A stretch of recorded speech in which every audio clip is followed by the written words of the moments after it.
नमस्कार दोस्तों, स्वागत है आपका स्टेनो गुरुजी यूट्यूब चैनल। तो आज हम लोग प्रैक्टिस करने वाले पार्लियामेंट रिपोर्टर के लिए डिक्टेशन का यहाँ पे अभ्यास करने वाले हैं। चाहे आप विधान परिषद की तैयारी कर रहे हो, विधानसभा की कर रहे हो या राज्यसभा की कर रहे हो, सभी के लिए बेहद इंपॉर्टेंट डिक्टेशन है। 150 शब्द प्रति मिनट की स्पीड से होगा।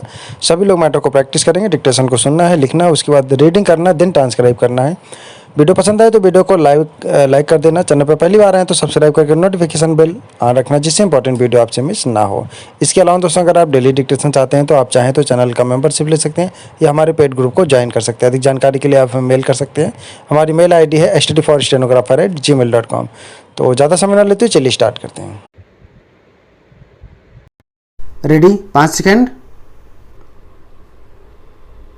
स्टार्ट। महोदय, मेरे लिए जिसने विज्ञान को बाहर से ही महसूस किया है, यह असमंजस की बात है कि इसके बारे में उन लोगों से कुछ निवेदन करूं जो इसकी विभिन्न शाखाओं में पारंगत विज्ञानी हैं, लेकिन मैंने आपका निमंत्रण इसलिए स्वीकार किया कि इससे मुझे विज्ञान जगत के साथ संपर्क करने का मौका मिलता है। आपने इस अधिवेशन के लिए एक महिला वैज्ञानिक को अध्यक्ष चुना है, इसकी मुझे खुशी है। मुझे आशा है कि आप मेरी इस प्रसन्नता के लिए मुझ पर नारी जाति का पक्षपात करने की बात नहीं सोचेंगे। यह अंतर्राष्ट्रीय महिला वर्ष की अच्छी शुरुआत है। सबसे महत्वपूर्ण विज्ञान है जीव विज्ञान। ज्ञान के अन्वेषण का क्रम अनंत है। उसकी 2 प्रेरणाएं रही हैं। पहली प्रेरणा तो मनुष्य की अस्तित्व बनाए रखने की चिंता या जिजीविषा रही है, और दूसरी उसकी चिर अतृप्त ज्ञान पिपासा रही है। इन दोनों में कोई टकराव नहीं है। वे कभी कभी समानांतर चलते रहे हैं, परंतु अनेक बार वे एक दूसरे में मिल गए हैं और एक दूसरे की परितृप्त करते रहे हैं। एक से व्यवहारिक विज्ञान का उदय हुआ और दूसरे से मूल विज्ञान का। भारत में हमें इन दोनों की आवश्यकता है। जब हम अधिसंख्य लोगों के जीवन यापन के स्तर को ऊंचा उठा पाएंगे, तभी हम थोड़े से प्रतिभाशाली लोगों के लिए उच्चतर लक्ष्यों की प्राप्ति के वास्ते संतोषप्रद वातावरण का निर्माण कर सकेंगे।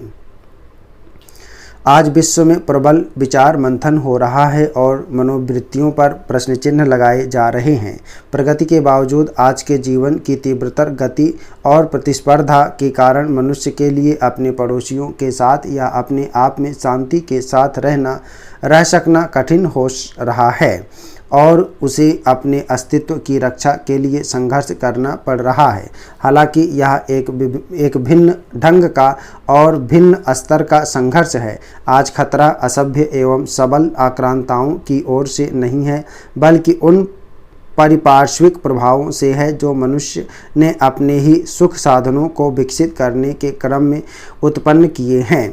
ये प्रभाव हैं अलगाव का एहसास, तनाव पैदा करने वाली परिस्थितियां, प्रदूषण तथा प्राकृतिक साधनों का विचारहीन दोहन। यह एहसास धीरे धीरे किंतु निश्चयात्मक रूप से प्रगतिशील लोगों के विचारों का अंग बनता जा रहा है और विश्वव्यापी चर्चा का विषय बन गया है। लेकिन ऐसे लोगों और विचारों की प्रायः उनके द्वारा खिल्ली उड़ाई जाती है जो उन चीज़ों के निर्माण में लगे हैं जिनका प्रभाव कालांतर में हानिकर हो सकता है, और उन लोगों द्वारा भी जो वायु या जल के प्रदूषण को बचाने के लिए अपने कारखानों को नए सिरे से जमाने की चिंता नहीं करना चाहते। यह हमारा दुर्भाग्य है कि हमने औद्योगिकरण का सिलसिला एक ऐसे समय में शुरू किया है जबकि वह पहले की अपेक्षा कहीं ज़्यादा खर्चीला और जटिल है। महोदय, कुछ दिन पूर्व मैं अपने शांतिपूर्ण परमाणु विस्फोट वाले स्थल की यात्रा पर गई थी। मैं एक बार फिर कहना चाहूँगी कि हमारे परमाणु वैज्ञानिकों ने जो सफलता पाई है उसके लिए राष्ट्र अपना आदर व्यक्त करता है। वह समर्पित भावना, दक्षता और साथ मिलकर काम करने का उज्जवल उदाहरण था, और यह काम बिना शोर शराबे के बड़ी खूबी के साथ पूरा किया गया।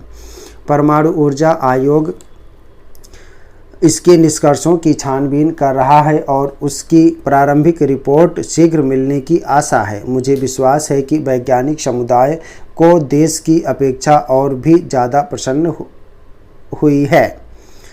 जो अनेक बधाई संदेश मिले हैं उनमें इस तथ्य को विशेष रूप से रेखांकित किया गया है कि इस प्रयोग ने सिद्ध कर दिखाया है कि हमारे वैज्ञानिकों को अगर एक निश्चित काम सौंपा जाए और उन्हें लगातार सरकार की सहायता मिलती रहे, खास तौर पर प्रबंध के बारे में लचीलापन बना रहे और फिर उन्हें तकनीकी समस्याओं को विश्वास के वातावरण में सुलझाने दिया जाए, तो वे क्या कुछ सफलता प्राप्त नहीं कर सकते हैं। यह सरकार के लिए एक सबक है। वैज्ञानिक समुदाय को भी अपनी उदासीनता त्याग देनी चाहिए और सरकारी प्रयास के साथ साथ उत्साहपूर्वक आगे बढ़ना चाहिए। भारतीय वैज्ञानिकों के लिए जो भी प्रमुख प्रेरणा हो, वे भारतीय विज्ञान के इस बृहत्तर उद्देश्य से बचकर आगे नहीं बढ़ सकते कि उन्हें पहले एक ऐसे आधुनिक समाज का निर्माण करना है जो वैज्ञानिक दृष्टिकोण से युक्त और अंधविश्वास तथा संकीर्णता से मुक्त हो। हमारे आलोचक चाहे कुछ भी क्यों ना कहते रहें, हमें अपना मुख्य ध्येय हमेशा अपने सामने रखना है और वह है गरीबी हटाना। क्या कृषि की पैदावार बढ़ाने, परिवार कल्याण कार्यक्रम को ज़्यादा असरदार बनाने, संचार साधनों का विकास करने, तात्कालिक मसलों के हल के लिए वैज्ञानिकों की योग्यता का लाभ नहीं उठाया जाना चाहिए। इन क्षेत्रों में हमारे देश में काफ़ी काम किया जा चुका है, लेकिन अभी भी बहुत कुछ करना शेष है और अनुसंधान कार्य को तेज किया जाना चाहिए। हमारा ध्यान परमाणु ऊर्जा के शांतिपूर्ण और लाभदायक प्रयोग की ओर बरबस खिंच जाता है। क्या हम अपने साधनों और अपने ऊर्जा भंडार को बढ़ाने के लिए इसकी महान संभावनाओं की अनदेखी कर सकते हैं? हम घटनाओं को एक खास ढंग से ही घटने के आदेश नहीं दे सकते, परंतु हम उनके प्रति अपनी प्रतिक्रिया को नियंत्रित कर सकते हैं। पिछले साल इन दिनों हमने तेल और मुद्रा संकट के आरंभिक परिणामों को महसूस किया था। तेल, उर्वरक और अनाज के भाव विश्व की मंडियों में तेज़ी से बढ़े हैं। हमें देश के अंदर ही तेल के नए क्षेत्रों का पता लगाने के लिए अपनी समस्त वैज्ञानिक प्रतिभाओं को एकजुट करना होगा। वैज्ञानिकों और तकनीकी विशेषज्ञों का समुदाय राष्ट्र के वैज्ञानिक और तकनीकी प्रयासों पर सरकार की कुछ आर्थिक नीतियों के प्रभाव के बारे में चिंतित है। गत 18 महीनों में हमारी पहली प्राथमिकता रही है मुद्रास्फीति पर नियंत्रण पाना। स्टाफ धन्यवाद। ओके दोस्तों, आप लोग इसको प्रैक्टिस से सभी लोग मैटर को प्रैक्टिस और ट्रांसक्राइब करेंगे। 150 शब्द प्रति मिनट की स्पीड से खंड 2 का डिक्टेशन है। उम्मीद है कि दोस्तों वीडियो आपको पसंद आया होगा, तो वीडियो को लाइक कर देना और अगर अभी तक आपने हमारे चैनल को सब्सक्राइब नहीं किया तो प्लीज़ सब्सक्राइब करके नोटिफिकेशन बेल ऑन करना। और दोस्तों, अगर आप डेली डिक्टेशन चाहते हैं तो आप चाहें तो चैनल का मेंबरशिप ले सकते हैं या हमारे पेड ग्रुप को ज्वाइन कर सकते हैं। अधिक जानकारी के लिए आप हमें मेल कर सकते हैं। हमारी मेल ID है studyforstenographer@gmail.com। अपना बहुमूल्य सुझाव में कमेंट बॉक्स में जरूर देना। वीडियो को पूरा देखने के लिए बहुत बहुत धन्यवाद। Thanks for watching. जय हिंद, जय भारत।